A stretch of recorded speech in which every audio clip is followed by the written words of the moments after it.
Olha, há uma semana o brasileiro Arthur Ávila de Mello ficou conhecido no mundo inteiro por ganhar a medalha Fields, um prêmio equivalente ao Nobel, só que de matemática.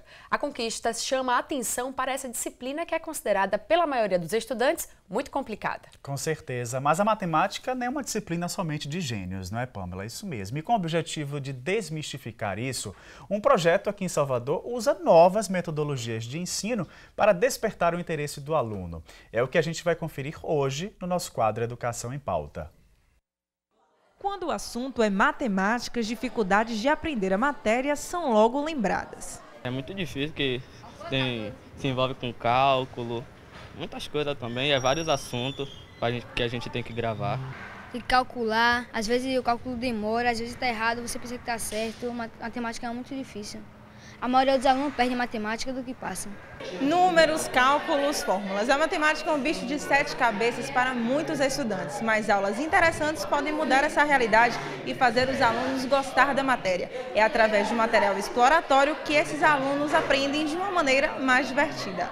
Instrumentos como réguas e kits de formas são utilizados para trabalhar os conteúdos na prática. A ideia é estimular o diálogo nos grupos e motivar o aprendizado. O método diferenciado de ensino tem dado bons resultados e melhorado o rendimento escolar. Os jogos, as brincadeiras feitas, todo o material que ele prepara já segue uma sequência lógica já para diminuir esse impacto. E eu tenho realmente visto isso, tenho acompanhado, e a gente vê pelas notas, pelo resultado das provas. O aluno ele usa outro método, mas consegue chegar num resultado correto, porque matemática é exato, então não tem, ele aprendeu aproximadamente, ou aprendeu ou não aprendeu. Para esses estudantes, a matemática está sendo aos poucos desmistificada. Melhorou bastante, porque a gente aprende brincando, conversando com os alunos, medindo, aí entra na nossa cabeça, é melhor do que ficar copiando, é a maneira de interagir com a matemática. É isso aí, para desvendar os segredos da matemática, quem vai nos ajudar nessa tarefa é o Vanildo dos Santos Silva, professor de matemática. Pois é, ele é o responsável pelo método daí que vocês acabaram de ver na reportagem, que utiliza materiais manipuláveis nas aulas de geometria com estudantes em situação também de defasagem escolar. Professor, seja muito bem-vindo aqui ao estúdio, boa tarde. Tudo bem? Seja bem-vindo. Tudo bem, boa tarde. A matemática é um bicho-papão, mas a gente tem como desvendá-la, Sair desse mistério, dessa questão do medo. Como é que é o método do senhor, Começa explicando para a gente vê que temos aí diversos objetos, isso. Régua, compasso, enfim, objetos básicos dessa matemática, bem antigos também, A ideia é aproximar o aluno de uma experiência, onde ele possa participar. Sim, sim. E quando eu falo em material manipulável, eu penso em possibilitar o aluno, a fazer experimentos. Você citou aí alguns instrumentos, Por exemplo, nós desenvolvemos kits. Esse kit, por exemplo, aqui, ó. Ele é parte de um material que foi elaborado no grupo de pesquisa da Universidade Federal, o Observatório de Educação Matemática, do qual eu faço parte. Então, esse material aqui, ele compõe o que a gente chama de material curricular educativo. Eu utilizo esse material, Sim, sim. No Agora, de que forma, professor?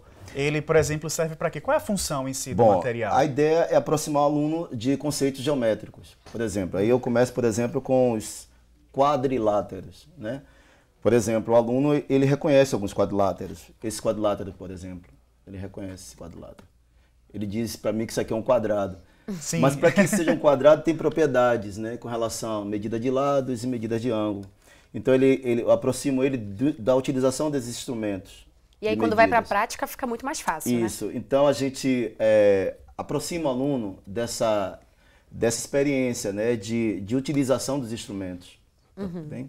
Então, por exemplo, ele percebe que para isso aqui ser quadrado, ele tem duas propriedades importantes, com relação à medida dos lados, que é utilizado a régua, e a gente parece até simples usar uma régua, mas alguns alunos se equivocam com o uso da régua.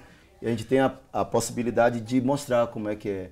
O que é isso? Decímetro, centímetro, milímetro. E na hora de fazer a prova, ele também pode utilizar desses materiais? Aí a gente já fica mais difícil, informal. A ideia do material manipulável não é terminar a coisa nele, é fazer com que o aluno chegue à linguagem formal da matemática. O material manipulável ele é um caminho, Ele é uma forma do aluno, através do diálogo com o professor, do teste, da experimentação, da dúvida, do argumento, ele facilitar, né? E agora ele vai entender o que é 30 graus, por exemplo. Sim, sim. Ele vai entender o que é 20 graus, né? Então, a ideia do material é esse, é facilitar. Por Agora, exemplo, professor, isso é importantíssimo também quando essa facilitação, ou melhor dizendo, esse material que o senhor utiliza, vem através desse diálogo, né? Por que esse diálogo? A matemática é uma ciência lógica, digamos, né? E as pessoas também acham assim, não vamos dialogar muito, vamos calcular. E eu acho que não é por aí também, né, professor? A experiência me diz o seguinte, eu acho que eu fui premiado trabalhar no subúrbio ferroviário. Sim.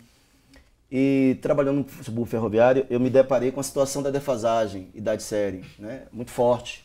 Por exemplo, eu trabalho numa escola municipal, que nós temos em torno de 90% a 96% de alunos em situação de defasagem. Então, essa situação de defasagem, ela é originada a partir de um histórico, né? A gente chama de sujeito histórico, ele tem uma história, né? Evasão, por que evade, abandono, repetência. Então, lidar com essas situações é algo que é um desafio para o professor. Com certeza. Um desafio para o professor. E como é que a gente faz para aproximar isso que eu chamo de diálogo? Aliás, isso que eu chamo não, Paulo Freire, né? Sim. E Paulo Freire diz, olha, é preciso dialogar para sair, romper um pouco dessa prática que ele chama de bancária, né? Aquela que o professor chega lá e manda ali muito de informação se vira para o quadro, né? Isso, e aí eu quero isso, eu quero dialogar com o aluno, né? Chegar mais próximo, né? Chegar mais próximo. Muito bem, obrigada, viu, Vanildo, pelas suas informações e parabéns pelo trabalho. À sua disposição.